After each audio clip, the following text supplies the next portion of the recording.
بسم اللہ الرحمن الرحیم صلی اللہ علیہ نبی الامی۔ سورہ کہف کی آیت نمبر 7 میں اللہ پاک فرماتے ہیں انا جعلنا ما علی الارض زینۃ اللہ، کہ جو کچھ بھی زمین میں ہے اس کو ہم نے انسان کے لیے زینت بنا دیا ہے، لنبلوہم، تاکہ ہم انسان کی آزمائش کریں، ایہم احسن عملا، کہ ان میں سے کون خوبصورت عمل کرے گا۔ اس آیت مبارکہ کے خوبصورت نکات میں سے ایک انتہائی خوبصورت نقطہ یہ بھی ہے کہ اللہ پاک نے اس کل زمین میں جتنا بھی حسن اور زینت بنائی ہے، اس زینت سے سب سے زیادہ متاثر ہونے والی مخلوق انسان ہے۔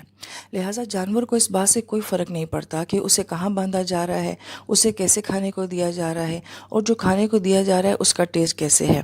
مگر انسان کیسا ہے کہ وہ اپنی ہر چیز کو سجاتا ہے، وہ اپنے شہروں کو، اپنے گھروں کو، اپنی ذات کو سجاتا سنوارتا ہے، یہاں تک کہ اس کے کھانوں کے اندر دیکھا جائے کتنا حسن ہے، کتنی زیادہ ورائٹی ہے۔ ایک سلاد کو اگر دیکھا جائے تو وہ کس قدر اپنے کھانے کے ساتھ جو ہے اس کے اندر بھی حسن کو تلاش کرتا ہے، کھانے کی ٹیبل کو سجایا جاتا ہے۔ لہٰذا انسان کی فطرت کے اندر یہ بات موجود ہے کہ وہ حسن پرست ہے۔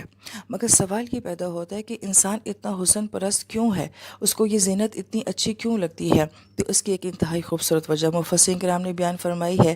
کہ دنیا میں آنے سے پہلے ہماری روحوں نے اپنے رب کے ساتھ ملاقات کی ہے، اور یہ ملاقات براہ راست تھی، اور اللہ پاک نے ہمارے ساتھ کلام بھی فرمایا ہے، اور ہم سے یہ وعدہ لیا تھا الست بربکم، کیا میں تم سب کا رب نہیں ہوں؟ تمام روحوں نے اپنے رب کو دیکھتے ہوئے اقرار کیا تھا کہ آپ ہی ہمارے رب ہیں۔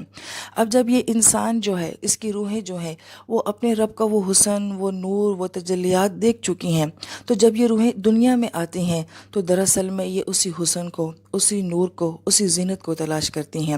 لہٰذا وہ حسن اور نور پھر انسان ان چیزوں کے اندر جو ہے وہ ڈھونڈتا ہے۔ تو یہاں پہ مفسرین کرام ایک اور بڑی پیاری بات فرماتے ہیں کہ جس انسان کا نظریہ، عقیدہ، سوچ، یا جس کی روح جتنی زیادہ بیدار ہوگی اور اس کا اپنے رب کے ساتھ جتنا زیادہ خوبصورت تعلق ہوگا، آپ کو اس کی ہر چیز میں وہ نفاست، وہ زینت اور وہ حسن نظر آئے گا۔ اس کے بولنے کے انداز میں، اس کی بات چیت میں، اس کے گھر میں، اس کے علم میں، ایون اگر وہ کوئی چیز کریٹ کرتا ہے تو اس کی کریشن میں، ہر چیز کے اندر وہ حسن، وہ زینت جو ہے وہ جھلکتی ہے۔ یہی وجہ ہے کہ چاہے ماضی کا ایمان والا ہو یا آج کے دور کا ایمان والا انسان ہو، ہم یہ دیکھتے ہیں کہ مسلمانوں کی تعمیرات اگر دیکھی جائیں تو ہمیں وہاں پہ اعلیٰ درجے کی نقش و نگاری نظر آتی ہے، وسیع اور کھلی کھلی مسجدیں، روشن مسجدیں نظر آتی ہیں۔ اگر آپ مسلمانوں کی ہسٹری دیکھتے ہیں تو آپ کو بادشاہی مسجد نظر آتی ہے، آپ کو تاج محل نظر آتا ہے، آپ کو بغداد جیسا شہر نظر آتا ہے۔ کیوں؟ کیونکہ ان کی روحیں بیدار تھیں، ان کے پاس صحیح عقیدہ، صحیح سوچ تھی، ان کا اپنے رب کے ساتھ تعلق تھا۔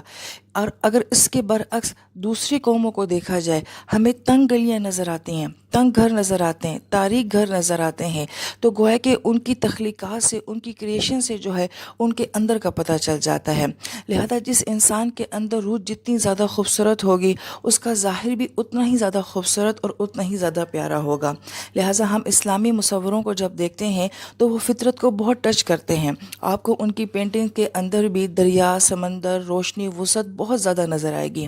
اس کے برعکس جب انسان اپنے رب سے دور ہوتا چلا جاتا ہے، اس کی روح جو ہے وہ اللہ تعالیٰ کے ساتھ کٹتی چلی جا رہی ہے، تو اب دیکھیں کہ انسان کیا کر رہا ہے، ٹیٹوز بنا رہا ہے، کہیں بچھو کو لے کے آتا ہے، کہیں سانپ لے کر آتا ہے، کہیں کھوپڑیاں لے کر آتا ہے، عجیب و غریب قسم کے کارٹون نظر آتے ہیں، انتہائی بدصورت قسم کی ویمپائرز بنائی جاتی ہیں۔ یہ اس بات کو ظاہر کرتا ہے کہ انسان کی روح اندر مر رہی ہے، اور اس روح کا اپنے رب کے ساتھ کوئی تعلق ہمیں نظر نہیں آ رہا ہے۔